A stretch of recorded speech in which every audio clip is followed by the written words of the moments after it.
This is what we've been looking for. Here we've got both these lions pretty relaxed under the bush. They focused on me, definitely haven't gone to sleep. So what I'm going to do is sneak out this side of the car, keeping my body hidden behind the vehicle. Once I realize that they're completely relaxed with me outside the car, I'm going to get down on all fours and crawl towards them, and that should create some interest, and hopefully it's not too much interest. There's no written recipe on how to approach lions on all fours. So for you folks back at home, don't try this.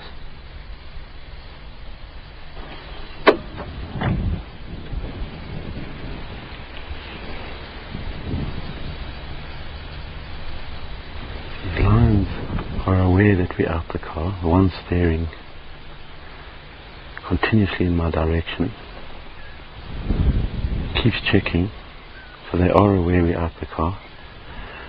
As an upright human, he'd be scared of me. If I went down on all fours, it'll change his attitude. It's to show you.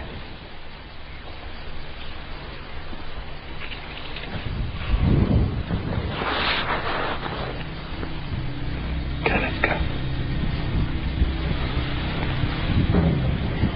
Come behind me, John.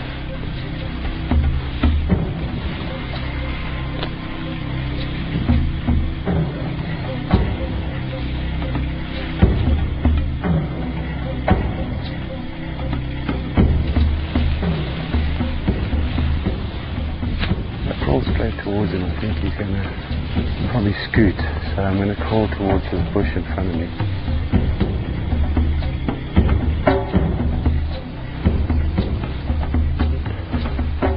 Okay, we've got the undivided attention.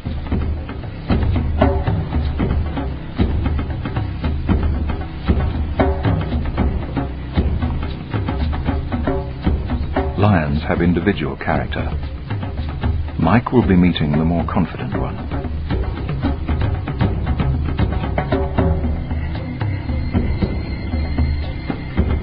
Mike carries no firearm, nor does anyone else in the group.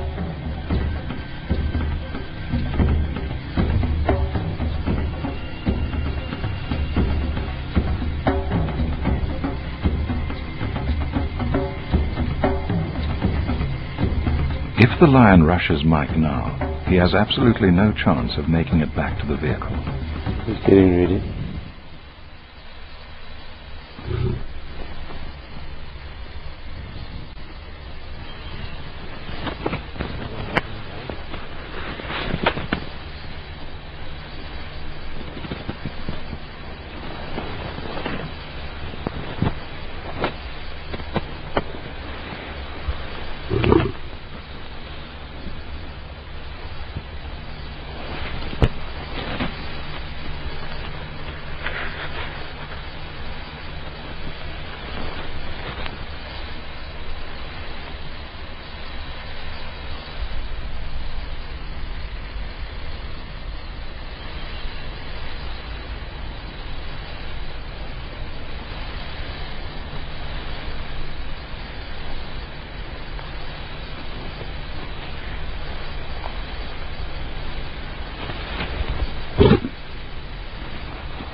The slight lashing of the tail indicates sensitivity to a possible threat.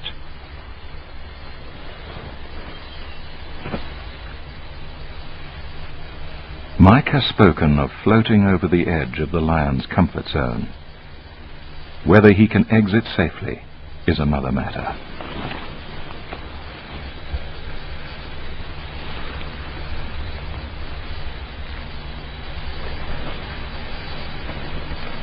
The second lion seems to be regaining its confidence. If it joins the proceedings, Mike's situation will become doubly precarious.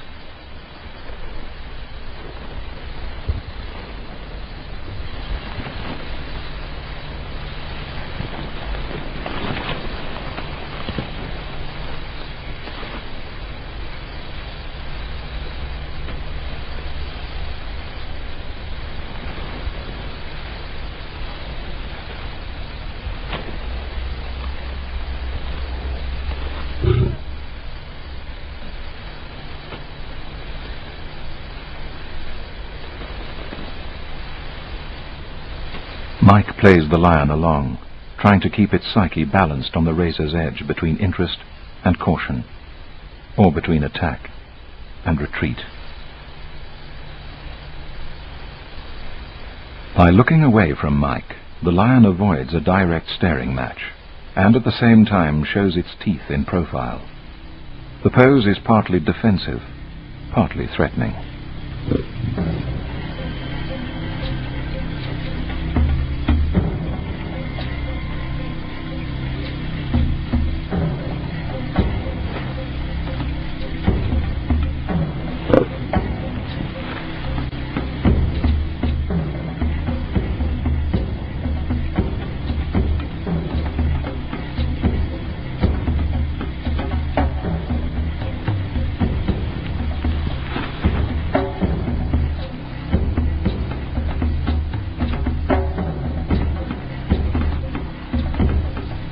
Mike lies back in the grass. This is the least threatening, most submissive pose he can adopt. It also means that if the lion decides to attack, he will have no time to get to his feet.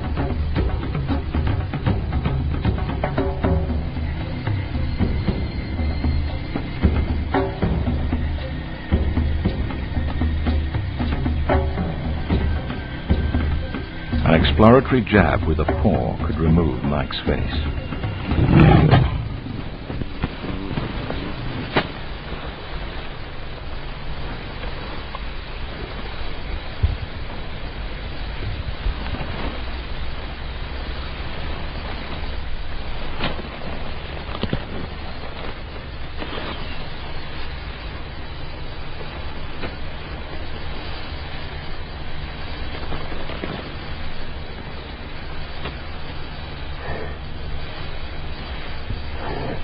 One of the things that you notice when you're really close to a lion and his mouth open is a very black lip and his canines, which is obviously his weapons. That should anything go wrong, that's what he's going to tear you apart with. So one thing that's very prominent is that black lip and that huge canine. I mean, the circumference of the bottom of that canine was about bigger than $1, you know. So very sharp. I could even see the saliva on his lips. And he got very interested in me at the end, came in very close, which probably made him a little more braver than, he was braver than I. I always backed off out of his circle so that I didn't become too obvious a prey. You know, if something doesn't move and he comes in and he sniffs, and he likes what he smells, he's going to give you a cuff. And if that cuff knocks you out or injures you, or draws blood, the whole process changes. The cogs go forward and that's what becomes a kill. So are lions man-eaters? This morning it didn't look like. He was very interested as a toy or a plaything, but I don't think he saw me as a food source. You can imagine that you can threaten the king of beasts with a toilet roll, and that's simply not to knock him out with or, you know, shed tears, but it's basically an object that if he comes right in and it looks as though he's going to have a go at me, I'm going to use this either to throw at him, to make contact with him, or to throw past him, which will distract him for a second. It'll catch his eye, and in that second, that's the second I need to get myself out of the predicament I've just got myself into. Would Mike be able